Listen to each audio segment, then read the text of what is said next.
అందరికీ నమస్తే. Welcome to BSR wake up today channel. ఈరోజు ఈ వీడియోలో మనం ఒక గమ్మత్తైనటువంటి విషయాన్ని గురించి చర్చించుకుందాం.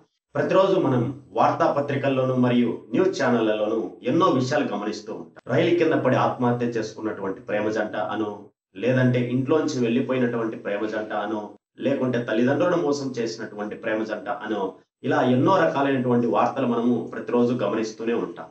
మరి ఈ రోజు ఈ వీడియోలో మనం నిజమైనటువంటి ప్రేమ అంటే ఏంటో తెలుసుకునేటువంటి ప్రయత్నం చేద్దాం.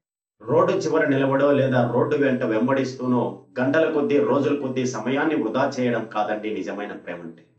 తల్లిదండ్రులు సంపాదించినటువంటి సంపదను కరిగిస్తూ రెస్టారెంట్లు, పబ్బులు అంటూ నిరంతరం తిరుగుతూ ఆ సంపదని మొత్తం ఆవిరి చేయడం కాదండి నిజమైనటువంటి ప్రేమ అంటే.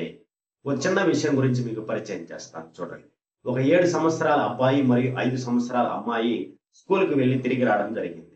ఆ 5 సంవత్సరాల పసిపాప ఆ 7 సంవత్సరాల చిన్న అబ్బాయిని ఒక ప్రశ్న అడిగింది. ఎంతో అద్భుతమైనటువంటి ప్రశ్న. ఆ సమాధానం కూడా ఎంతో అద్భుతంగా ఉంటుంది. ఏమిటి అంటే, ఆ చెల్లెలు అడిగింది ఆ అన్నయ్యని, అన్నయ్య ప్రేమ అంటే ఏమిటి అని. అప్పుడు ఆ అన్నయ్య ఇలా సమాధానం ఇచ్చాడు. ప్రతిరోజు నువ్వు నాకు తెలియకుండా నా బ్యాగ్లో నుంచి చాక్లెట్లను తినేస్తూ ఉన్నావు. అయినా కూడా అదే స్థానంలో నేను మళ్ళీ మళ్ళీ చాక్లెట్లు పెడుతున్నా. దాన్నే ప్రేమ అంటారు అని చెప్పాడు. ఒక తల్లి తన బిడ్డల మీద చూపించేటువంటిది, ఒక అన్న తన చెల్లెల మీద చూపించేటువంటిది, ఒక చెల్లెలు తన అన్న మీద చూపించేటువంటి ప్రేమ ఎంతో గొప్ప ప్రేమ. ఎప్పటికీ తిరిగి రానటువంటి ప్రేమ, ఎప్పటికీ తిరుగులేనటువంటి ప్రేమ అండి. పుట్టేటప్పుడు ప్రతి మనిషి కూడా పిడికిలి బిగించుకొని పుడతాడు. అంటే నేను ఏదైనా సాధిస్తాను అని పుడతాడు అన్నమాట. అయితే పుట్టిన తర్వాత ఆ పిడికిల్ని ఇలా వదిలేస్తాం మనం. అంటే సాధించాలనుకున్నది మన గుండెల్లో బంధించుకొని మనము ఆ పిడికిల్ని ఇలా వదిలేయడం జరుగుతుంది. కానీ నిజానికి మనం అలా చేస్తున్నామా అంటే చేయడం లేదు. ప్రేమ పేరుతో రాత్రి పగలు సమయాన్ని వృధా చేస్తుంది.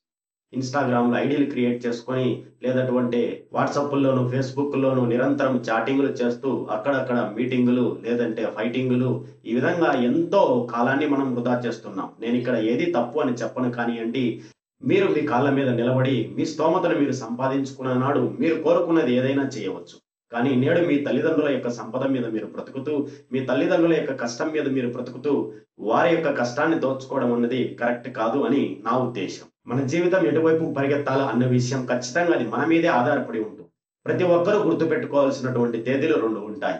మనం గుర్తుపెట్టుకోకపోయినా ఖచ్చితంగా వచ్చేటువంటి తేదీలు 2 ఉంటాయి. ఒకటి మనం జన్మించినటువంటి తేదీ, రెండవది మనం మరణించినటువంటి తేదీ. ఈ రెండింటి మధ్య ఉన్నటువంటి ఖాళీ ప్రదేశాన్ని ఎంతో అద్భుతంగా నింపడమే మానవుని యొక్క జీవితం. మరి ఈ జీవితాన్ని గొప్పగా బ్రతికే వాళ్ళు ఉంటారు, చెత్తగా బ్రతికే వాళ్ళు ఉంటారు. జీవితాంతం కూడా తల్లిదండ్రుల మీద ఆధారపడి బ్రతికేస్తూ ఉంటారు కొంతమంది.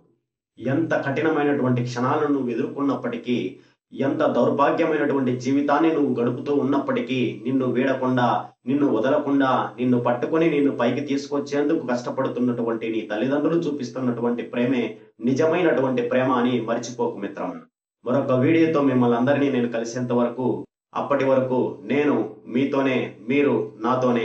సెలవు.